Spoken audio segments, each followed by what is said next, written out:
নমস্কাৰ, ইয়া 4 বজাৰ আবেলিৰ খবৰ ষ্টুডিঅ'ত মই প্ৰাঞ্জল। আৰম্ভণিতে ব্ৰেকিং নিউজ। 25 জুনত ঘোষণা হ'ব উচ্চতৰ মাধ্যমিক চূড়ান্ত বৰ্ষৰ ফলাফল। উচ্চতৰ মাধ্যমিক শিক্ষা সংসদে এই ঘোষণা কৰিছে। ঘোষণা হ'ব তিনিওটা শাখাৰ ফলাফল। আমি পুনৰ জনাইছো 25 জুনত ঘোষণা হ'ব উচ্চতৰ মাধ্যমিক চূড়ান্ত বৰ্ষৰ ফলাফল। উচ্চতৰ মাধ্যমিক শিক্ষা সংসদে এই ঘোষণা কৰিছে। তিনিওটা শাখাৰে ফলাফল ঘোষণা হ'ব, বিজ্ঞান, কলা আৰু বাণিজ্য। 25 জুনত ঘোষণা হ'ব উচ্চতৰ মাধ্যমিক চূড়ান্ত বৰ্ষৰ ফলাফল। উচ্চতৰ মাধ্যমিক শিক্ষা সংসদে আনুষ্ঠানিকভাৱে এই ঘোষণা কৰিছে। বিজ্ঞান, কলা আৰু বাণিজ্য তিনিওটা শাখাৰ ফলাফল ঘোষণা কৰা হ'ব 25 জুনত।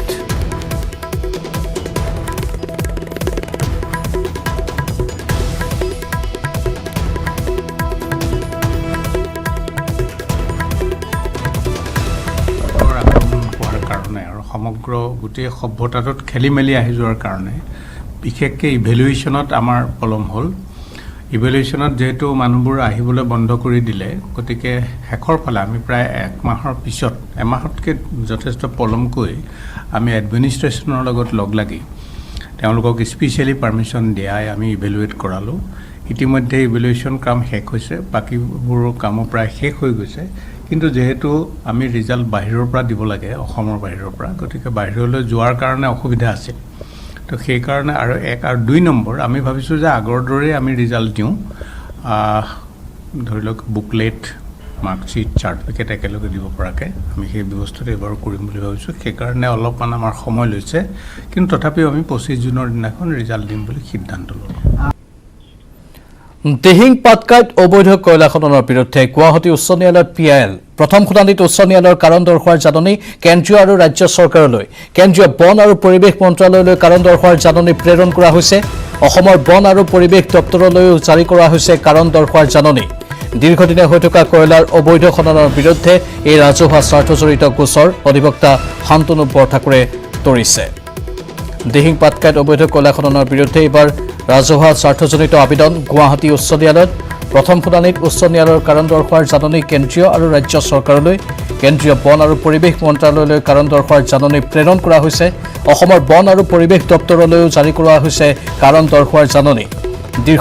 দীৰ্ঘদিনে হৈ থকা কয়লাৰ অবৈধ খননৰ বিৰুদ্ধে এই ৰাজহুৱা স্বাৰ্থজড়িত আবেদন কৰিছে অধিবক্তা শান্তনু বৰঠাকুৰে।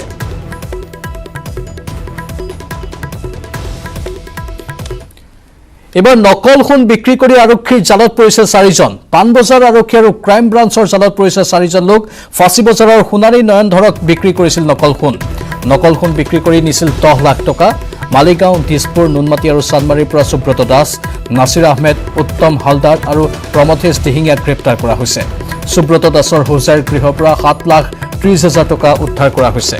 27 পেট এজাহাৰ দাখিল কৰিছিল আৰু 3 জুনত উদ্ধাৰ কৰে নকল সোণ আৰু নগদ ধন।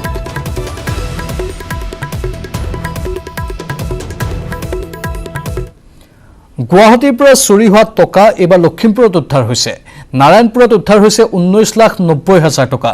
নিৰ্মল শইকীয়া নামৰ যুৱকজনৰ ঘৰত উদ্ধাৰ হৈছে এই বৃহৎ পৰিমাণৰ ধনৰাশি। নাৰায়ণপুৰৰ ঢুলীয়া পথাৰত আৰক্ষীয়ে অভিযান চলায় আৰু মাটিৰ তলত পুতি থোৱা অৱস্থাত ধনখিনি উদ্ধাৰ কৰে। গুৱাহাটীৰ 8 গাঁৱৰ পৰা লুটি নিছিল এই ধনখিনি। আৰক্ষীয়ে গ্ৰেপ্তাৰ কৰিছে নিৰ্মল শইকীয়া আৰু তেওঁৰ পত্নীক। যুগল কিশোৰ আগৰৱালাৰ প্ৰতিষ্ঠানত সংঘটিত হৈছিল এই চুৰি কাৰ্য। আগৰৱালাৰ মটৰ পাৰ্টছৰ দোকানৰ কৰ্মচাৰী আছিল যুৱকজন। 2 জুনত ধন লৈ পলাইছিল নিৰ্মল শইকীয়াই।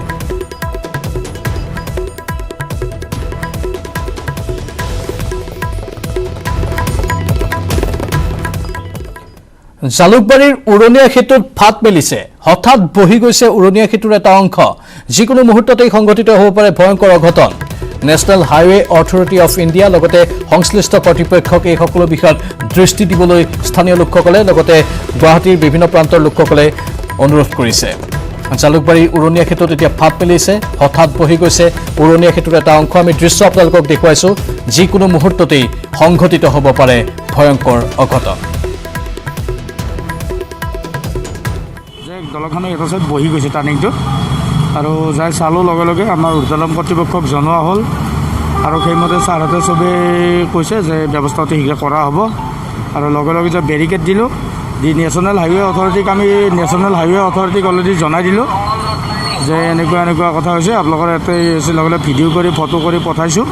আৰু দলংখন যিহেতু গেমন ইণ্ডিয়া চোৱা চিতা কৰি আছে, তেখেতৰ অভিযন্তাক মাতি নিও দেখুৱালোঁ মই আৰু এতিয়া যাতে কোনো গাড়ী চাড়ী এইবিলাক উঠিব নোৱাৰে আমি নিজেও ডিউটি কৰোঁ মই মানুহ দিছোঁ লগতে বেৰিকেড দি ঠাইটো আমি কভাৰেজ কৰি ৰাখিছোঁ অতি সোনকালে নাই নাই সেইখিনিত যাব দিয়া নাই কণ্টেইনমেণ্ট মুক্ত হৈছে মহানগৰীৰ দুটা স্থান গোপালনগৰ আৰু নুনমাটি কণ্টেইনমেণ্ট মুক্ত হিচাপে ঘোষণা হৈছে 21 মেত দুটা স্থান ঘোষণা হৈছিল কণ্টেইনমেণ্ট জোন হিচাপে আৰু অৱশেষত কণ্টেইনমেণ্ট মুক্ত হৈছে মহানগৰীৰ এই দুটা স্থান গোপালনগৰ আৰু নুনমাটি এই দুটা স্থান অৱশেষত কণ্টেইনমেণ্ট মুক্ত হিচাপে ঘোষণা কৰা হৈছে 21 মেত দুটা স্থান ঘোষণা হৈছিল কণ্টেইনমেণ্ট জোন হিচাপে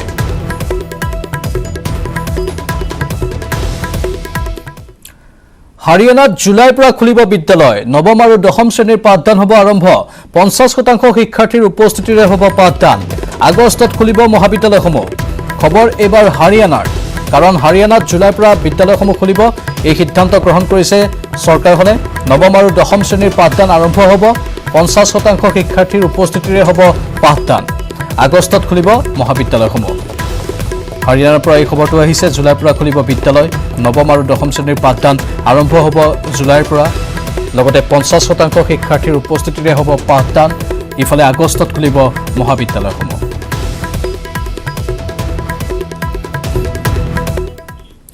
এতিয়া 2000 হোৱাৰ দিশে ৰাজ্যত কৰোনা আক্ৰান্তৰ সংখ্যা ৰাজ্যত আজি নতুনকৈ 47 জন কৰোনা আক্ৰান্ত ধৰা পৰিছে অসমত মুঠ আক্ৰান্তৰ সংখ্যা হৈছে 1877 জন হুজাইত 33 জন ধেমাজিত 6 জন বগাইগাঁৱত 4 জন লোক আক্ৰান্ত হৈছে ইফালে বৰপেটাত 3 জন বাক্সাত 1 জন আক্ৰান্ত চিনাক্ত হৈছে বৰ্তমানলৈ ৰাজ্যত সুস্থ হৈ উঠিছে 413 জন সম্প্ৰতি চিকিৎসাধীন হৈ আছে 1457 জন আক্ৰান্ত কৰোনাত ৰাজ্যত বৰ্তমানলৈ মৃত্যু হৈছে 4 জনৰ 2000 হোৱাৰ দিশে ৰাজ্যত কৰোনা আক্ৰান্তৰ সংখ্যা ৰাজ্যত আজি নতুনকৈ 47 জন কৰোনা আক্ৰান্ত ধৰা পৰিছে অসমত মুঠ আক্ৰান্তৰ সংখ্যা 1877 জনলৈ বৃদ্ধি পাইছে হুজাইত 33 জন ধেমাজিত 6 জন বঙাইগাঁৱত 4 জন বৰপেটাত 3 জন বাক্সাত 1 জন আক্ৰান্ত চিনাক্ত হৈছে বৰ্তমানলৈ ৰাজ্যত সুস্থ হৈ উঠিছে 413 জন সম্প্ৰতি চিকিৎসাধীন হৈ আছে 1457 জন আক্ৰান্ত কৰোনাত ৰাজ্যত বৰ্তমানলৈ মৃত্যু হৈছে 4 জনৰ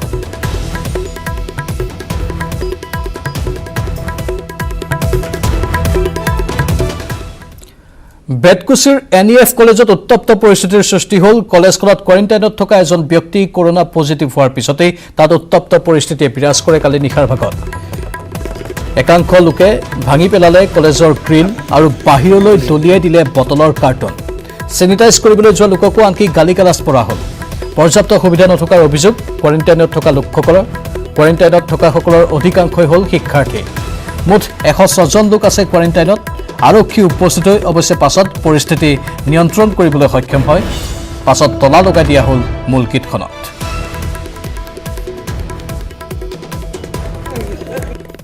ওপৰত গ'লো বিৰত হুলস্থুল সেইটো কোম্পানী কি কৰিব চেনিটাইজ কৰি আছিলোঁ কিন্তু হাল্লা বহুত সেইকাৰণে অকলেতো গ'লেতো অসুবিধা বহুত আছে মানে গুচি আহিলোঁ মই চেনিটাইজ কৰিব নোৱাৰি থাকিব চেনিটাইজৰ কামত গৈছিলোঁ মই কৰিব নোৱাৰিলোঁ কৰিছিলোঁ ফাৰ্ষ্ট ফ্ল'ৰ কৰাৰ পিছতে হাল্লা হৈ হুলস্থুল হৈ গৈছে হয় সেইটোৱে এনেকুৱা ইয়াতে কালি তেওঁলোকৰ অভিযোগ আছিলে যে পানী খোৱা পানীৰ অসুবিধা আছে চাফ চিকুণটো ডেইলি হোৱা নাই বুলি অভিযোগ কৰিছে তেওঁলোকে আৰু চেনিটাইজেশ্যনৰ কথা কৈছে তো সেইখিনি কালি আমি ৰাতি আহিছোঁ কথা পাতিছোঁ আৰু কালি ৰাতি আমাৰ ইয়াতে চেনিটাইজ কৰিবৰ কাৰণে টীম আহিলে কিন্তু তেওঁলোকৰ কেইজনমানে তেওঁলোকক কৰিব নিদিলে তো তেওঁলোকে অভিযোগো উত্থাপন কৰে আৰু যেতিয়া আমি সমাধানৰ কাৰণে যাওঁ তেওঁলোকে আমাক সহযোগো নকৰে তো এইটো এটা আনপ্ৰেচিডেণ্টেড চিটুৱেশ্যন সকলোৰ পৰা কোঅপাৰেশ্যনটো আমাক লাগে কিন্তু আমি যি ধৰণে তেওঁলোকৰ পৰা সহযোগটো পাব লাগে পোৱা নাই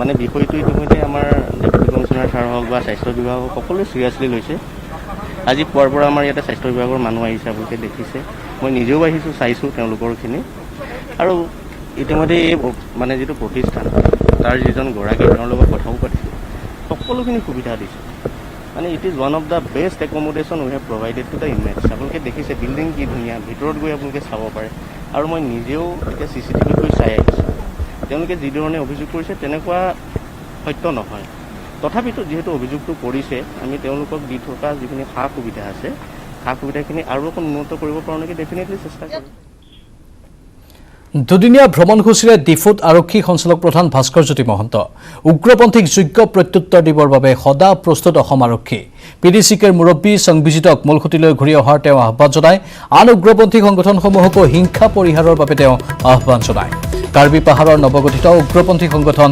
ডিএনএলে এতিয়া শক্তিহীন হৈ পৰিছে বুলি তেওঁ উল্লেখ কৰে আলফা স্বাধীন আৰু পৰেশ বৰুৱা সন্দৰ্ভত মন্তব্য দিয়াৰ পৰা অৱশ্যে বিৰত থাকে আৰক্ষী সঞ্চালক প্ৰধানগৰাকী দুদিনীয়া ভ্ৰমণসূচীৰে ডিপুত উপস্থিত হৈছে আৰক্ষী সঞ্চালক প্ৰধান ভাস্কৰ জ্যোতি মহন্ত উগ্ৰপন্থীক যোগ্য প্ৰত্যুত্তৰ দিবৰ বাবে সদা প্ৰস্তুত বুলি তেওঁ উল্লেখ কৰিছে ইফালে পিডিচিকেৰ মুৰব্বী সংবিজিতক মূলসুঁতিলৈ ঘূৰি অহাৰ তেওঁ আহ্বান জনাইছে আন উগ্ৰপন্থী সংগঠনসমূহকো হিংসা পৰিহাৰৰ বাবে তেওঁ আহ্বান জনাইছে কাৰ্বি পাহাৰৰ নৱগঠিত উগ্ৰপন্থী সংগঠন ডিএনএলে এতিয়া শক্তিহীন বুলি তেওঁ উল্লেখ কৰিছে আলফা স্বাধীন আৰু পৰেশ বৰুৱা সন্দৰ্ভত অৱশ্যে মন্তব্য দিয়াৰ পৰা তেওঁ বিৰত থাকে কৰোনা মহামাৰীৰ সংক্ৰান্তীয় বিভিন্ন বিষয়ৰ আৰু বিভিন্ন জিলাভিত্তিক আমাৰ ক্ষেত্ৰ অধ্যয়ন কিছুমান চলাই আছোঁ আজি বহুদিনৰ পৰা কাৰণ এই মহামাৰীৰ লগত যুঁজিবৰ কাৰণে পুলিচক যি ধৰণে আমি সহায় কৰিবলৈ সেইখিনিতো কৰিছোঁৱেই তাৰ কাৰণে পুলিচ বিভাগৰ মানুহক বিশেষকৈ সতৰ্কতাৰে ৰাখি তেওঁলোকক সুস্বাস্থ্যটো এনচিয়'ৰ কৰিবৰ কাৰণে আমি যথেষ্টখিনি কষ্ট কৰিবলগীয়া হৈছে কাৰণ ইয়াতে ২৭টাতকৈ বেছি কোৱাৰেণ্টাইন চেণ্টাৰ আছে গতিকে প্ৰতিটো চেণ্টাৰত পুলিচৰ মানুহে কাম কৰিছে অকণমান সন্দেহজনক ব্যক্তি বিশেষকৈ যি পজিটিভ হ'ব পাৰে তেনে ব্যক্তিৰ লগত কাম কৰিবলগীয়া হৈছে গতিকে সেইখিনি সতৰ্কতামূলক ব্যৱস্থা লোৱা প্লাছ ইয়াত ছিটুৱেশ্যনছটো বিশেষকৈ কেছ ইমানকৈ যদিও কাৰ্বি আংলঙত নাই কিন্তু ইয়াত ল এণ্ড অৰ্ডাৰ এটা ইছ্যু থাকে ইয়াত বিশেষকৈ উগ্ৰপন্থাজনিত বিষয়সমূহ বেছকেনে আছে বুলি আমি জানো আৰু এই সন্দৰ্ভত এটা আমাৰ ক্ষেত্ৰভিত্তিক এটা আণ্ডাৰষ্টেণ্ডিং এটা লোৱাটো খুব দৰকাৰী আৰু বাতৰিখিনিৰ সময় হৈছে চমু বাণিজ্যিক বিৰতিৰ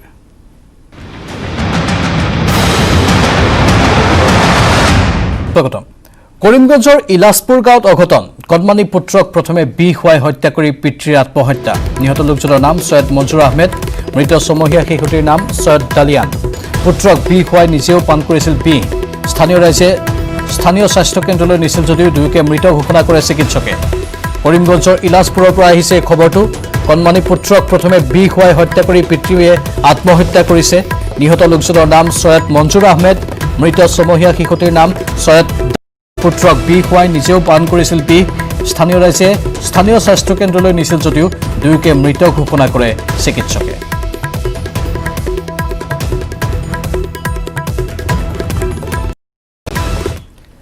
কৰোনা ভাইৰাছৰ সংক্ৰমণৰ ভয়াৱহতাৰ মাজতে নগঞা তিনি যুৱকৰ প্ৰশংসনীয় পদক্ষেপ মৎস্য পালনৰে স্বাৱলম্বিতাৰ পথ উলিওৱা তিনি যুৱকৰ কাষত বিধায়িকা আঙুৰলতা ডেকা নগাঁৱৰ তিনি যুৱকে ঘৰতেই বৈজ্ঞানিক পদ্ধতিৰে মৎস্য পালন কৰি দেখুৱাইছে স্বাৱলম্বিতাৰ এক অন্যতম নিদৰ্শন বায়োফ্লগ পদ্ধতিৰে মৎস্য পালন কৰি স্বাৱলম্বী হোৱাৰ পথ বাছি লৈছে নগাঁৱৰ জামুগুৰিৰ উৎপলজ্যোতি নাথ হংসনাৰায়ণ পণ্ডিত আৰু পুনা নাথে ঘৰতে কম পৰিমাণৰ ঠাইতেই বায়োফ্লগছ পদ্ধতিৰে অধিক পৰিমাণে মৎস্য পালন কৰি নিজে স্বাৱলম্বী হোৱাত দৃষ্টি আকৰ্ষণ কৰিবলৈ সকলোৰে সক্ষম হৈছে এই তিনি যুৱকৰ কৰ্মত উৎসাহ যোগোৱাৰ উদ্দেশ্যে বুধবাৰে তিনিওৰে কাষত উপস্থিত হয় বিধায়িকা আঙুৰলতা ডেকা বিধায়িকাগৰাকীয়ে যুৱককেইজনৰ কৰ্মক প্ৰেৰণা দিয়াৰ লগতে ভৱিষ্যতে তেওঁলোকৰ এই ক্ষুদ্ৰ ব্যৱসায়ৰ ক্ষেত্ৰত কোনো ধৰণৰ সমস্যাত নপৰে তাৰ প্ৰতি নজৰ দি যাব বুলিও উল্লেখ কৰে বিধায়িকাগৰাকীয়ে শিক্ষিত নিবনুৱা যুৱকসকলক কম খৰচতেই কৰিব পৰা বায়োফ্লগ পদ্ধতিৰ মৎস্য পালন কৰিবলৈ আহ্বান আঁচনিৰ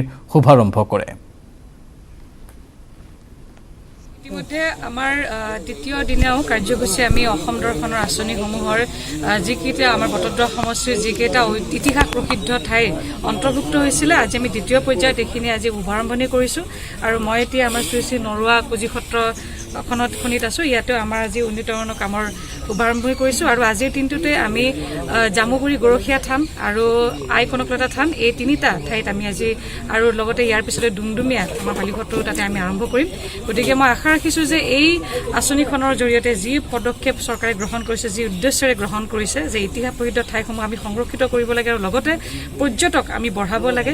গতিকে এনেকুৱা ঠাইসমূহক আমি উন্নীতকৰণ কৰি কেনেকৈ পৰ্যটন আমি বঢ়াব পাৰোঁ আৰু লগতে এই ঠাইখিনিও যাতে আমাৰ সংৰক্ষিত হৈ থাকে, এই ধৰণৰ ব্যৱস্থা গ্ৰহণ কৰা হৈছে। গতিকে মই আশা ৰাখিছোঁ যে এই কামখিনি সুন্দৰ আৰু সুকলমে হ'ব আৰু চৰকাৰৰ উদ্দেশ্য সফল হ'ব। বাক্সানৰ EPS তৈলখাত ঘেৰাও কৰি এবাৰ তীব্ৰ প্ৰতিবাদ। গেছ নিৰ্গত স্থানত আত্মচাহৰ ভাবুকি বাক্সানবাসীৰ। আজি নৱম দিনলৈকে অব্যাহত আছে বাক্সান BGR 5 নম্বৰৰ তৈলখাতৰ পৰা গেছ নিৰ্গমন। অইল ইণ্ডিয়া কৰ্তৃপক্ষই আশ্ৰয় শিবিৰত থকা লোকসকলৰ দাবীৰ প্ৰতি কোনো ধৰণৰ গুৰুত্ব নিদিয়াৰ প্ৰতিবাদত আজি ৰাজপথলৈ ওলাই আহিল বাক্সানৰ আশ্ৰয় শিবিৰত থকা লোকসকল। আজি 12 বজালৈকে অইল ইণ্ডিয়াক দাবী পূৰণৰ অন্তিম সময়সীমা বান্ধি দিছিল বাক্সানবাসী ৰাইজে। বাক্সানবাসী ৰাইজৰ দাবীৰ প্ৰতি চৰকাৰ তথা অইল ইণ্ডিয়া কৰ্তৃপক্ষই কোনো ধৰণৰ গুৰুত্ব নিদিয়াৰ প্ৰতিবাদত আজি আশ্ৰয় শিবিৰৰ পৰা বাক্সান তৈলখাতলৈকে বৃহৎ প্ৰতিবাদী কাৰ্যসূচীৰে প্ৰতিবাদ সাব্যস্ত কৰে লোকসকলে। অইল ইণ্ডিয়া গো বেক, অইলৰ CMD মুৰ্দাবাদ, অসম চৰকাৰ হাই হাই আদি বিভিন্ন শ্লোগানেৰে তীব্ৰ প্ৰতিবাদ সাব্যস্ত কৰে। ইফালে তাৎক্ষণিকভাৱে ক্ষতিগ্ৰস্ত প্ৰতিটো পৰিয়ালক ক্ষতিপূৰণ প্ৰদান নকৰিলে গেছ নিৰ্গৰিত হৈ থকা তৈলখাতত আত্মচাহৰো হুংকাৰ দিয়ে।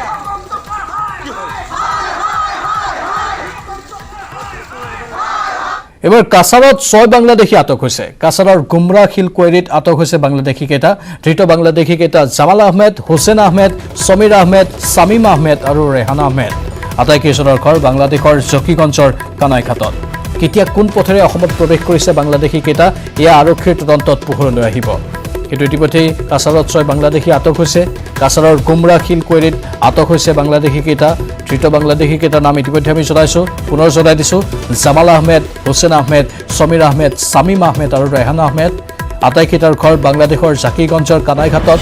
কেতিয়া কোন পথেৰে অসমত প্ৰৱেশ কৰিছে সেয়া এতিয়াও স্পষ্ট হোৱা নাই। আৰক্ষী লগতে BSFে তদন্ত আগবঢ়াই আছে।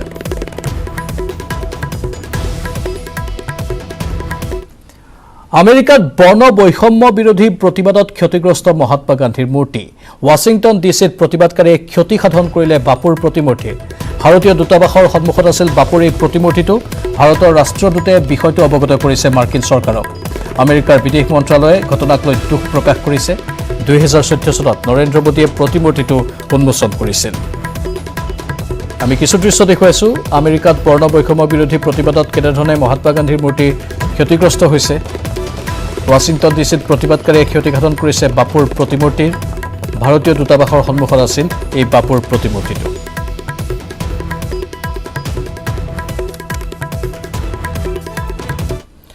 এবাৰ জনাব বিচাৰিছোঁ এহাল বৃদ্ধ দম্পতীৰ জীৱন সংগ্ৰামৰ কথা। ঠেলা চলাই চলাই কপালৰ ঘাম মাটিত পেলাই একমাত্ৰ ল'ৰাক ডাঙৰ কৰাৰ পাছতো আজি পুত্ৰহাৰা যেন হৈ পৰিছে এহাল বৃদ্ধ দম্পতী।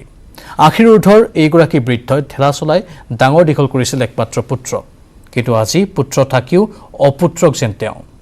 বহুদিন ধৰি পিতৃ মাতৃৰ খবৰ ল'বলৈ অহা নাই একমাত্ৰ পুত্ৰই। অকলশৰীয়া বৃদ্ধ দম্পতীহালৰ নাই এটি থকা ঘৰ। চৌকাত জুই জ্বলাই পত্নীয়ে ৰান্ধি দিয়া ভাতকেইটা মিলিলে খায়, নিমিলিলে নাখায়, লঘোণে থাকে দুয়োজনে। বাক্সা জিলাৰ বৰমাৰ কদমতলাৰ এই দম্পতীৰ দুৰৱস্থাৰ খবৰ আমি জনাইছোঁ। একমাত্ৰ পুত্ৰই পিতৃ মাতৃক এৰি থাকে তেজপুৰত। পিতৃ মাতৃয়ে কি খাইছে, কি পিন্ধিছে তাৰো হিচাপ ল'বলৈ আহৰি নাই একমাত্ৰ পুত্ৰৰ। গুৱাহাটীত সুদীৰ্ঘ 35 বছৰ ঠেলা চলাই ভাগৰি পৰা বংশীধৰ বৈশ্যৰ এতিয়া 85 বছৰ বয়স। 2 বছৰ পূৰ্বে গুৱাহাটীৰ পৰা ঘৰলৈ আহি বৃদ্ধ পেঞ্চনৰ টকাকেইটাৰে দুবেলা দুমুঠি খাই আছে যদিও কেতিয়াবা লঘোণে থাকিবলগীয়া হয় এই বৃদ্ধ দম্পতী। তেওঁ নাহে নি? নাহে, আহে মাজে মাজে, আকৌ খৰচ আকৌ নিদিয়ে। কেনেকৈ চলি আছে আপুনি? এই এনেকৈ ধৰকচোন আৰু কিবাকৈ পেঞ্চনো পাইছোঁ, কিবাকৈ কিবা আপুনি ঘৰ পোৱা নাই? ঘৰ পোৱা নাই। গোৱালপাৰা জিলাৰ ৰংজুলি ধনুভাঙা অঞ্চলত বনৰীয়া হাতীৰ ধাৰাবাহিক উপদ্ৰৱ চলি আছে। ৰংজুলি বনাঞ্চলৰ পৰা ওলাই অহা বন্যহস্তীয়ে নিতৌ জনজীৱন ব্যতিব্যস্ত কৰি তুলিছে গঞা ৰাইজক। বুধবাৰে নিশাও ধনুভাঙাৰ পূব গাঠিয়াপাৰা গাঁৱত ঘৰ দুৱাৰ ভাঙি লণ্ডভণ্ড কৰে বনৰীয়া হাতীয়ে। কেইবাটাও পৰিয়ালৰ ধান চাউল খাই টিভিকে ধৰি অন্যান্য আচবাব ভাঙি থৈ যায়। এটা প্ৰকাণ্ড বনৰীয়া হাতীৰ আক্ৰমণৰ পৰা কথমপিহে প্ৰাণ ৰক্ষা পৰে গৃহস্থৰ। ৰাইজে জুই জ্বলাই 3 বজাই হাতী খেদিবলৈ সক্ষম হয়। কিন্তু এতিয়াও অঞ্চলটোৰ ধাননি পথাৰত অৱস্থান কৰি আছে হাতীৰ জাকটোৱে। চাউল কাপোৰ কানি আৰু টিভি ঘৰ দুৱাৰ ইহঁতৰ চুৰমাৰ কৰি দিলে দৰ্জা খিৰিকী চব চেছ এই ক্ষতি কৰিলে মোৰ আৰু কোনোমতে আমি মানে দুজনে আছিলোঁ কোনোমতে মানে পলাইছোঁ আৰু ওলাই আনফালে নুমলীগড়ত এইবাৰ হাতী মানুহৰ সংঘাত নহয় ভোকাতুৰ বন্যহস্তীৰ জাকক যোগান ধৰিলে কলগছ খেতিপথাৰৰ পৰা আঁতৰাই ৰখাৰ বাবে এই পন্থা লৈছে কৃষকসকলে এই দৃশ্য নুমলীগড়ৰ মৰঙী চুমনি অঞ্চলৰ আজি কেইবাদিনো ধৰি কাষৰে বিজুলী বনাঞ্চলৰ পৰা পোৱালিসহ অহা এটা বৃহৎ বন্যহস্তীৰ জাকে নুমলীগড়ৰ বিভিন্ন অঞ্চলৰ খেতিপথাৰ খাই কচকি তহিলং কৰি ত্ৰাসৰ সৃষ্টি কৰি আহিছে খাদ্যৰ অভাৱৰ বাবেই এনেদৰে বনাঞ্চল এৰি জনাঞ্চলত অৱস্থান কৰে হাতীৰ জাকটোৱে চুমনি অঞ্চলৰ যুৱকসকলে একেলগ হৈ নিজ নিজ বাৰীৰ পৰা কলগছ কাটি কঢ়িয়াই নি খাবলৈ দিছে হাতীৰ জাকটোক হাতীৰ জাকটোৱেও কোনো অনিষ্ট নকৰাকৈ আপোন মনে উদৰ পুৰাই খাইছে কলগছ আৰু পেট ভৰাৰ পিছত আঁতৰি গৈছে সেই অঞ্চলৰ পৰা বন বিভাগৰ পৰা কোনো সুফল নাপায় উপায়ন্তৰ হৈ নিজেই বাৰীৰ কলগছ কাটি আনি এইদৰে যোগান ধৰিছে বন্যহস্তীৰ জাকটোক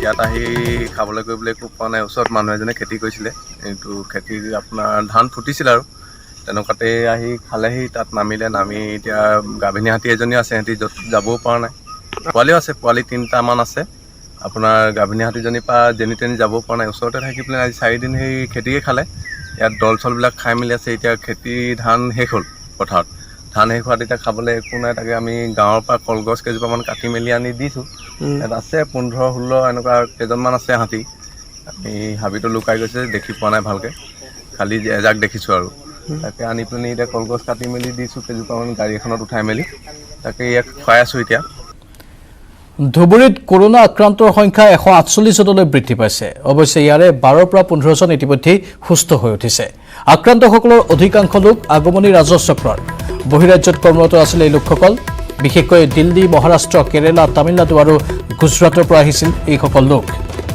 নিশাই হোম কোৱাৰেণ্টাইনৰ পৰা এওঁলোকক চিকিৎসালয়ত ভৰ্তি কৰোৱা হয় ধুবুৰী জিলাত বৰ্তমানে এই চিম্পটমেটিক ৰোগীৰ বাবে ধুবুৰী সদৰ অসামৰিক চিকিৎসালয় দীপৰকুঠি চাপৰ মতেৰঝাৰ কালাহাট গৌৰীপুৰ আদি চিকিৎসালয়ত 400 বেডৰ ব্যৱস্থা কৰা হৈছে বুলি প্ৰশাসনিক সূত্ৰত জানিব পৰা গৈছে ইপিনে ধুবুৰী জগ্ৰাপাৰ ষ্টেডিয়াম খেলপথাৰত 1700 লোকৰ বাবে যুদ্ধকালীন তৎপৰতাৰে অস্থায়ী কোৱাৰেণ্টাইনৰ সকলো ধৰণৰ পদক্ষেপ গ্ৰহণ কৰা হৈছে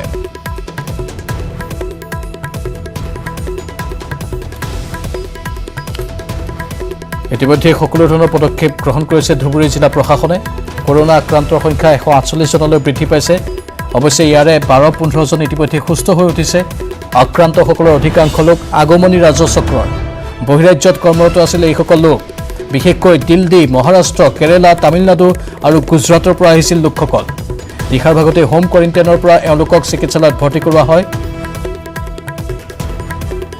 ইফালে ৰোগীৰ বাবে ধুবুৰী সদৰ অসামৰিক চিকিৎসালয় দীপৰকুঠি চাপৰ মতেৰঝাৰ কালাহাট গৌৰীপুৰ আদি চিকিৎসালয়ত 400খন বেডৰ ব্যৱস্থা কৰিছে বুলি প্ৰশাসনৰ তৰফৰ পৰা জানিবলৈ দিছে ধুবুৰী জগ্ৰাপাৰ ষ্টেডিয়াম খেলপথাৰত 1700 জন লোকৰ বাবে যুদ্ধকালীন তৎপৰতাৰে অস্থায়ী কোৱাৰেণ্টাইন চেণ্টাৰ নিৰ্মাণৰ কাম চলি আছে ইতিমধ্যে ৰাজ্যৰ স্বাস্থ্যমন্ত্ৰী হিমন্ত বিশ্ব শৰ্মাই পৰিদৰ্শন কৰিছিল তেওঁ সামগ্ৰিক অৱস্থাৰ বুজ লৈছিল মই যদি কোৱাৰেণ্টাইনত থাকিলে তেওঁৰ লাভ হয় তে থাকি দিম কি আছে কিন্তু মই কোৱাৰেণ্টাইনত থকাৰ পিছত মোৰ জায়গাত তেওঁ ঘূৰি ফুৰিব লাগিব হয় নহয় তেওঁ এইটো কোৱাৰেণ্টাইন মানে জেল নহয় বেমাৰ হ'লে কোৱাৰেণ্টাইনত আহে এইটো কোৱাৰেণ্টাইনত তেওঁ থাকিব লাগে মোক থাকিব লাগে এইটো জেদৰ কথা কি আছে তেওঁলোকক সন্তুষ্ট কৰিনো মই কি কৰিম মোৰ পেচেণ্টখিনিক সন্তুষ্ট কৰি ঘৰত ঘূৰাই পঠাব লাগে এইটোহে মোৰ কাম এতিয়া পূজা কৰিব লাগে শিৱলিংগত গতিকে মই শিৱলিংগতহে পূজা কৰিম মই বেলেগ এটা জেগাত কিয় পূজা কৰিম আজিৰ সময়ত বিৰোধীক পূজা কৰাটো এতিয়া মোৰ কাম নহয় মোৰ কাম হ'ল যি 1600 পেচেণ্ট মেডিকেলত আছে সুন্দৰ কৰি চিকিৎসা কৰি যিমান পাৰি মৃত্যু নোহোৱাকৈ বা মানুহে মৃত্যুৰ পথ নেদেখাকৈ সুন্দৰভাৱে ঘৰৰ ল'ৰা ঘৰলৈ উভতাই পঠাব লাগে এইটোহে মোৰ কাম যোনদিনাখন দেৱব্ৰত শইকীয়াৰ বেমাৰ হ'ব তেতিয়া তেওঁকো আমি সন্তুষ্ট কৰিম ভগৱানে নকৰক কিন্তু বেমাৰ নহ'লে মই কাক সন্তুষ্ট কৰিম এতিয়া চেলৰ পৰা পলোৱাখিনিকতো আমি ধৰিছোঁ সেইখিনি ৰাইজেও ধৰি দিব পলাইনো ক'ত যাব কাৰণ ৰাইজেওতো নলয় গতিকে দেউতাক মাকেও নলয় কাৰণ তেওঁলোক যদি কাৰোবাৰ ঘৰত সোমাই প্ৰথমটো দেউতাক মাকৰে ঘটনা ঘটাব। আমি যিটো আজি ইমান দিন যত্ন কৰি আছোঁ যে ল'ৰাটোৰ গাত বেমাৰ হওক তেওঁ নন চিম্পটমিক হৈ থাকে, দেউতাক মাকৰ গাত হাত দিলেগৈ দেউতা মাক নন চিম্পটমিক হৈ নাথাকিব, চিম্পটমিক হৈ যাব।